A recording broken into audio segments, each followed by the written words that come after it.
Ya, jadi di sini pengolahan ikan menjadi abon ikan dapat menjadi peluang usaha agroindustri untuk memberikan nilai tambah ikan. Pengolahan abon ikan di wilayah pesisir dapat menjadi alternatif untuk meningkatkan pendapatan masyarakat pesisir. Oleh karena itu, maka perlu dilakukan analisis finansial terhadap produk agroindustri abon ikan. Dari hasil perhitungan analisis finansial, diperoleh hasil break-even point sebesar 1.264 kemasan. Sehingga dari sisi finansial usaha agroindustri abon ikan layak untuk dijalankan. Analisa sensitivitas yang dilakukan dengan pendekatan pengaruh inflasi sebesar 879% tidak berpengaruh terhadap usaha agroindustri abon ikan.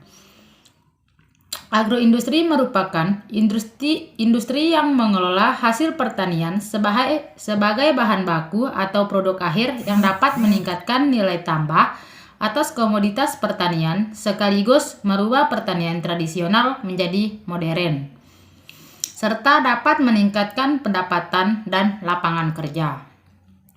Agroindustri mencakup beberapa tujuan, yaitu yang pertama, menarik atau mendorong munculnya industri baru di sektor pertanian. Yang kedua, menciptakan struktur perekonomian yang tangguh.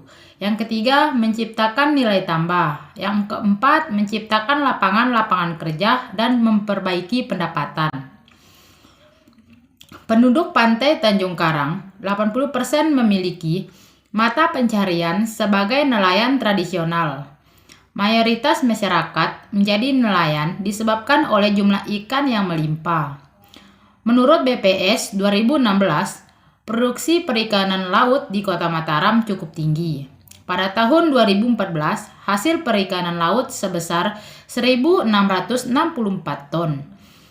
Jenis ikan antara lain ikan tongkol, ikan kembung, dan ikan tenggiri. Pada umumnya, hasil tangkapan ikan masyarakat pantai Tanjung Karang langsung dijual dalam bentuk segar atau diawetkan dengan pengasapan. Melihat potensi tersebut, maka pengembangan industri hasil perikanan di wilayah pesisir Tanjung Karang sangat potensial. Pengembangan industri hasil perikanan sejalan dengan kepentingan nasional sesuai dengan instruksi Presiden Inpers nomor 7 tahun 2016 tentang pencapaian pembangunan industri perikanan nasional. Dengan tujuan untuk meningkatkan kesejahteraan perikanan seperti nelayan, membudidayakan, pengolahan, dan pemasaran hasil perikanan, menyerap tenaga kerja, dan meningkatkan devisa negara. Pengolahan pada hakikatnya mempunyai fungsi untuk memaksimumkan manfaat tahan simpan, serta verifikasikan kegiatan dan komoditas yang dihasilkan sehingga sangat berpengaruh terhadap keadaan sosial ekonominya nelayan. Dalam posisinya, pada 9 bahan pokok, olahan ikan juga berperan sangat besar dalam masalah gizi dan kesehatan masyarakat. Adapun tujuan dari jurnal ini untuk meneliti atau mengetahui apakah usaha abon ikan tongkol layak atau tidak, di mana kelayakan finansial dapat dilihat dari BEP, NPV, IRR, benefit, cost ratio, PP, serta menganalisis tingkat sensitivitas usaha agroindustri abon ikan apabila terjadi pergeseran harga dan penurunan permintaan. Adapun metode penelitiannya. Metode yang digunakan dalam penelitian ini adalah dengan cara langsung membuat produk agroindustri abon ikan untuk mengetahui kebutuhan yang diperlukan, antara lain kebutuhan bahan baku, alat mesin dan peralatan, kebutuhan operasional, listrik, air, gas, tenaga kerja, dan faktor lain yang berpengaruh dalam proses pembuatan abon ikan tongkol. Dari proses produksi tersebut dapat diperoleh data-data yang berkaitan dengan analisis kelayakan finansial. Metode pengolahan data ada 5. Yang pertama ada break-even point atau BEP. Adalah suatu titik jumlah produksi atau penjualan yang harus dilakukan agar biaya yang dikeluarkan dapat tutup kembali atau nilai di mana positif yang diterima adalah 0.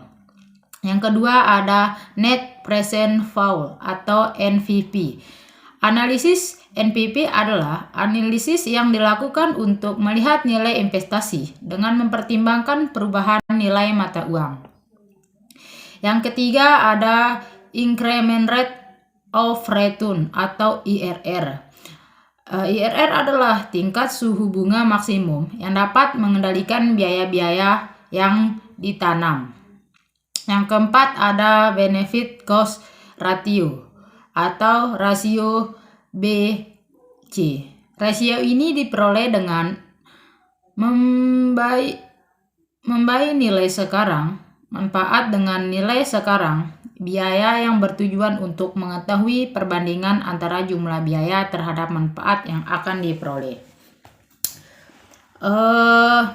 Yang kelima ada payback period atau PP. Adalah suatu periode yang diperlukan untuk mengembalikan investasi awal dengan bentuk aliran cost. Analisis kelayakan finansial ini dilakukan untuk mengetahui apakah usaha agroindustri abon ikan tongkol ini memiliki keuntungan dengan investasi yang dilakukan. Analisis finansial usaha agroindustri abon ikan dilakukan dengan beberapa asumsi. Di antaranya, yang pertama, masa usaha diperkirakan 5 tahun sesuai dengan perkiraan nilai ekonomis alat. Yang kedua, penyusutan dihitung dengan metode garis. Yang ketiga, tingkat suku bunga yang digunakan sebesar 12% menurut estimasi suku bunga kredit.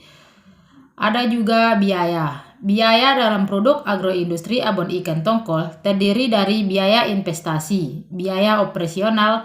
Biaya investasi terdiri dari peralatan dan mesin yang digunakan untuk mendukung usaha agroindustri abon ikan tongkol.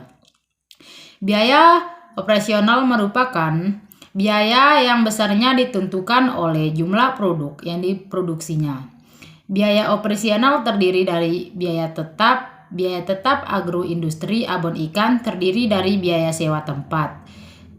Biaya penyusunan mesin, biaya tenaga kerja, biaya variabel meliputi biaya-biaya bahan baku. Ada juga pendapatan. Berdasarkan hasil percobaan di lapangan, diperoleh data bahwa kelompok usaha abon ikan mampu memproduksi 3 kilo ikan tongkol per hari dari kapasitas produksi maksimal 8 kilo. Produksi 3 kilo ikan tongkol per hari menghasilkan 22 kemasan abon ikan per hari atau 550 kemasan. Analisis sensitivitas dilakukan untuk melihat sensitivitas usaha terhadap perubahan yang dapat terjadi di dalam kurun periode investasi. Perubahan tersebut dapat terjadi karena beberapa faktor ketidakpastian yang dapat mempengaruhi usaha agroindustri abon ikan. Faktor tersebut antara lain meningkatnya harga bahan baku, turunnya harga produk. Sekian dari saya, itulah analisis kelayakan usaha abon ikan. Bila ada kata yang salah, mohon maaf. Wabillahi taufiq wal hidayah. Wassalamualaikum warahmatullahi wabarakatuh.